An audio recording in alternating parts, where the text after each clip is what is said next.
papa batelemi, ba mama to fanda te. Bébé quoi? Chaba Kasongo, Shakira Beton. Oh oui, chérie, mon bébé, oh là là, bien. Irène Masendoki. Mon perso, mon satiro et la takalia, Yange Katana. Nabituma Basua, Yobundi Sangaïa, 5 ans. Jamabamba, na modèle, Tina Pamia, Ibe.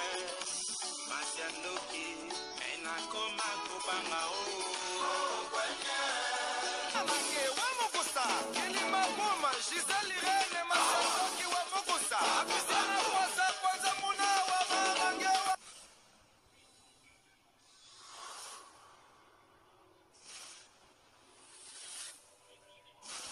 Jésus-Christ ndenge abateli biso to bandaki mobu 2022 to silisi yango na fierté nyonso to silisi yango na ba bonne santé ebele pe bazalaki na biso ba okei kotika biso to zongisi kaka lokumu epai ya nkolo yango wana na mokolo lelo le 1er janvier 2023 nazo profiter de l'occasion ya kopesa Basoué nangai ya ba meilleur vœu 2023 na ba oyo ya ngai ba oyo bazali cher pour nangai en premier lieu na kobanda tout d'abord ko pesa ba meilleur vœu na libota nangai na foyer nangai na kobanda na mama ya bana nangai Mado Ngoma la patrona mama ya bana na bana nangai nyonso Enoch, Plamedi, Abigail, Promedi, Déborah, Christopher, na Aaron, Onantsuka, Matombeli Bino 2023 elamu. Na kei sikoyo na libota nangai, libota Ngoma, na Kinshasa na bandi na Makati, la grande sœur, Akei na Monsieur la Benzita, Monsieur l'abbé Claude, Georges Ngoma, Tete Ngoma, na Matadi na bana yo, Alain Ngoma, dino nyonso na pesi bino mbote, famille Ngoma Mobimba. So na bina bana kotanga bino ebele, boza ebele, na bana biso nyonso ya libota Ngoma. Alors, na profité kopesa libota ya madame nangai libota Mbunga na Kinshasa la pesi mami Mbunga na mobali na yo Deolo na pesi Mimi Mbunga na mobali na yo na pesi Vava Mbunga na pesi la grande sœur Dima Mbunga na papa JP mobali na yo na pesi bino meilleur vœu famille Mbunga na profiter le soko pesa ba o tozala bango na poto awa so na tali na Italie na pesi papa Samita Maku na mama Aimé na Priscilla na pesi bilo mbote ya trop na pesi awa na Suède na pesi datombeli ba 2023 elamu na Adeline Mbunga Vanessa Mbunga Samuel na mama abino mama Marie Tedika na pesi bino mbote na pesi communauté congolaise Mobimba CCVG oyayete bori na pesi bino mbote sanki na tanga bakombo batu nyonso na pesi bino mbote ya trop soki na ke na Paris Nathalie papa Freddy Malé ba meilleur vœu na yo yangoyo maître Marius Bouefo ba bonne année papa Seba, ba bonne année. Nathalie, papa Mayo, mobali ya mama Rosette. Na pesi bino ba bonne année, ba meilleur vœu na bino yangoyo. Car na France kuna Nathalie, Francine Lembi. Na mobali na o papa Guilin. Na bana 2023 elamu. Nadège Mbunga place ozali ba 2023 Nzambe asunga na bana ena mwana na papa na ye ba 2023 elamu bandeko tout ya Paris na pesi bino ba mbote trop na ke na Londres mama Jackie ya master nangai Jamul Kalala, la meilleure vœu 2023, Nzamba Sunga, Nzamba Batela Bino. Naken Allemagne na bosanité et betelika kayango leki Irene Masiandoki na papa na bana ba meilleur vœu yango yo apesi bino Nathalie Lisusu la chroniqueuse et c'est de Panama ba meilleur vœu ya vie na yo feti ngoma yango yo nalandaka yo nalandaka bino donc za ba sentiment o to partageaka tant tozo kabino na bosana kia on a souhaité sous na bosani couple Ekunde Nathalie Richard Ekunde na Mabeya ba meilleur vœu papa Guilhem Moulaba ya yango yo ba meilleur vœu na pesi tellement boza ebele siko na otanga kaka ba sangi na tanga ba mboka mon frère Bileki Kuni yango na libota mobimba ba meilleur vœu banini nzambe denga batel nzambe asungi na sepela ki na visite na ndenge oye kotala biso awa na ba mboka oyo ba meilleur vœu na Angel Keba ndeko na biso awa na kati ya Suède ba meilleur vœu.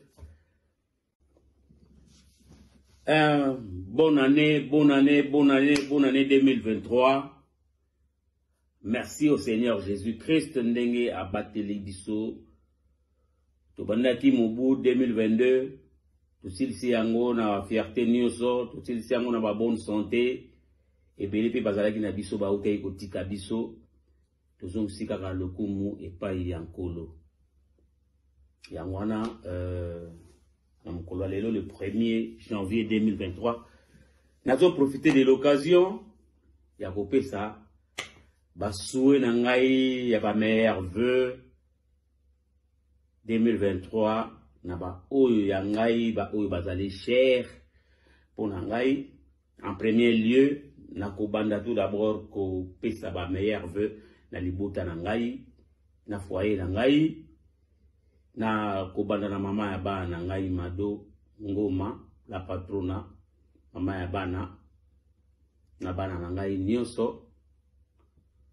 Enoch Plamedi Abigail Promedi Deborah Christopher na Aaron en tout cas matombeli bino 2023 elamu na kei sikoyo na libota na ngai libota Ngoma na Kinshasa na bandi na Makati la grande sœur na kei na Monsieur la Benzita Monsieur l'abbé Claude Georges Ngoma Tete Ngoma na Matadi na bana yo Alain Ngoma bino nyonso na pesi bino mbote famille Ngoma mobimba so na bina bana kotanga bino ebele boza ebele na bana biso nyonso ya libota Ngoma. Alors na profiter kopesa libota ya madame na ngai libota Mbunga na Kinshasa la pesi mami Mbunga na mobali na yo Deolo na pesi Mimi Mbunga na mobali na yo na pesi Vava Mbunga na pesi la grande sœur Dima Mbunga na papa JP mobali na yo na pesi bino meilleur vœu famille Mbunga na profiter soko pesa ba o tozala bango na poto awa so na tali na Italie na pesi papa Samita Maku na mama Aimé na Priscilla na pesi bino mbote ya trop na pesi awa na Suède na pesi datombeli ba 2023 elamu na Adeline Mbunga Vanessa Mbunga Samuel na mama abino mama Marie Tedika na pesi bino mbote na pesi communauté congolaise mobimba CCVG oyayete bori na pesi bino mbote sanki na tanga bakombo bato nyonso na pesi bino mbote ya trop Ce qui n'a qu'à à Paris, Nathalie, Papa Freddy Malé, ma meilleure vœu, na Yangoyo,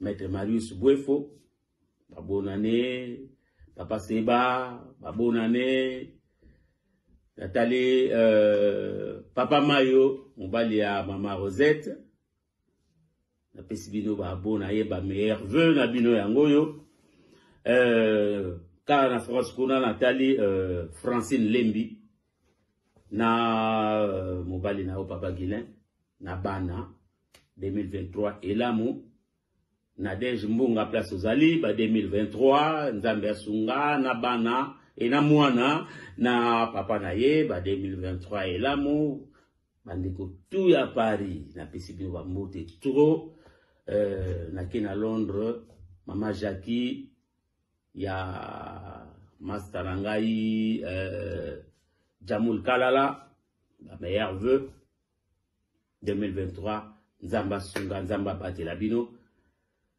Naken Allemagne, na Bosanité, et Betelika Kayangwe Leki,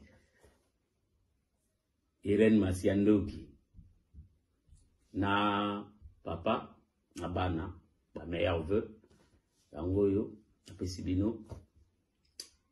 Nathalie Soussou, la chroniqueuse, et c'est des Panama. Ma meilleure vœu, ya Viennayo, Fetingoma, Yangoyo, Nalanda Kayo, Nalanda Rabino, donc ça va sentiment, auto partage à tant tozo Kabino.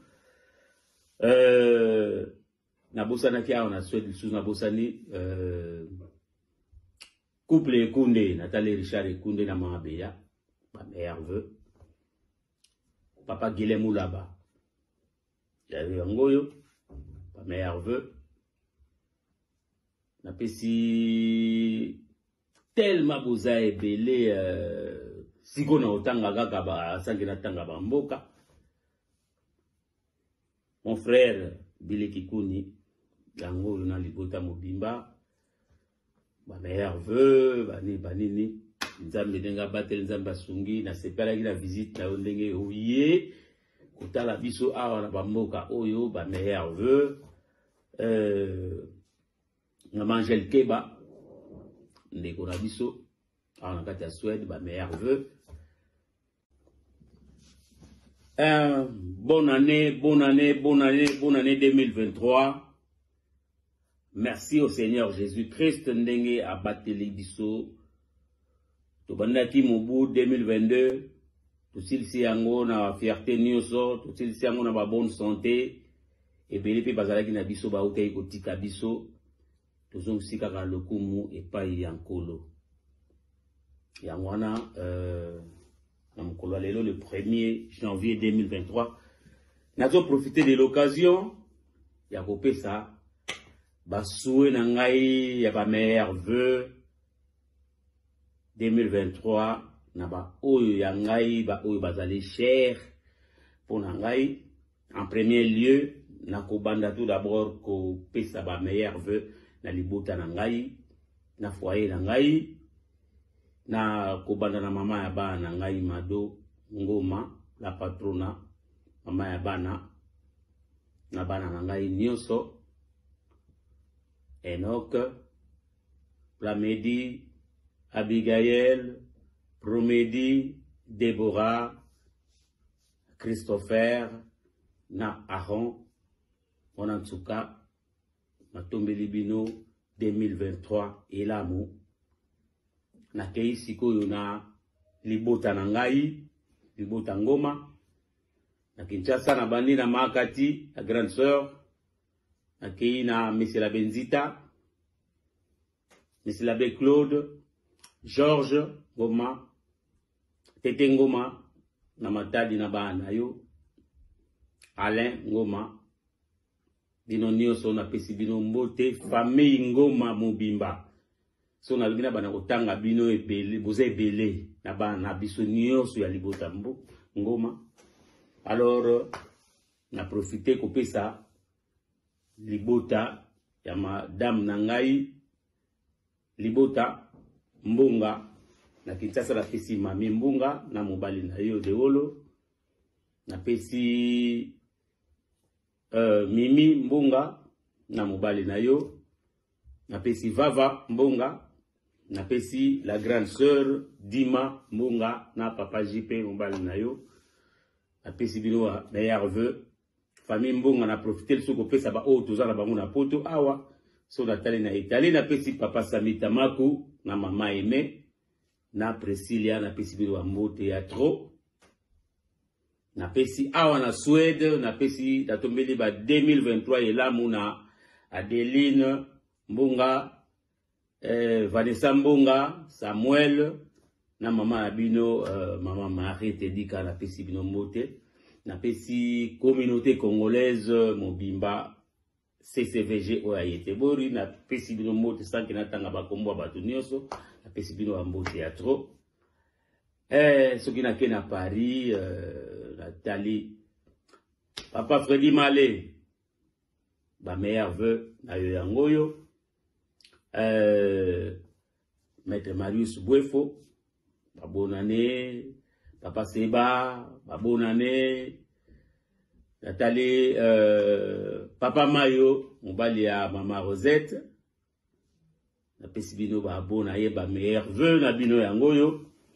Car na France kuna Nathalie Francine Lembi na mobali na papa Guilin na bana. Vous êtes et voulez-vous investir à Kinshasa? Voulez-vous réjouir de vos business? L'opportunité à ne pas rater. Toronto City VIP à Maluku, un des meilleurs endroits pour résider ou implanter votre business. À quelques minutes du fleuve Congo, le fleuve de nos ancêtres, juste en face de la zone économique si spéciale qui est le quartier commercial et industriel de Maluku. Waouh! Non loin du centre de ville Maluku, un quartier en pleine expansion, à quelques mètres du Macadam. Toronto City vous propose un terrain de 20 mètres sur 20 avec des bornes cadastrales. Sur un site accessible, urbanisé, avec espace de jeu, espace vert, magasin, centre médical, marché, etc. Je vous appelle, venez nombrer et acheter. Donc, je voulais juste faire l'appel à nos frères de la diaspora, de partout où vous êtes, en Afrique, en Amérique, à l'Océanie, à l'Europe, en Asie, pour venir acheter les terrains que nous sommes juste en train de morceler. Vous allez bien voir qu'il y a des bornes, il y a même les travaux qui sont juste en train d'effectuer. Donc le terrain est bel et bien assuré. Il y a l'eau non loin de nous. Vous allez voir, derrière moi, c'est la régie des eaux. De l'autre côté, c'est le société Vodacom. Le Vodacom. Et devant moi, c'est juste World Vision. Là où Vision Mondiale sont juste en train aussi à un projet de construire les maisons pour ces travailleurs. Donc voilà, nous sommes ici à Maluku. C'est déjà un endroit habitable. Les quartiers, comme vous allez voir de l'autre côté, c'est déjà habitable. Il y a déjà les gens. Et c'est non loin parmi les autres cités que vous connaissez déjà. Donc je suis très fier de vous présenter ces produits qui n'est rien d'autre que, oui, nous achetons les voitures, nous achetons tout ce que nous pouvons avoir. Mais avoir une parcelle, c'est vraiment une très bonne chose. Pour tout contact, contactez Willy Mafuta au +1 90 57 30 15 40.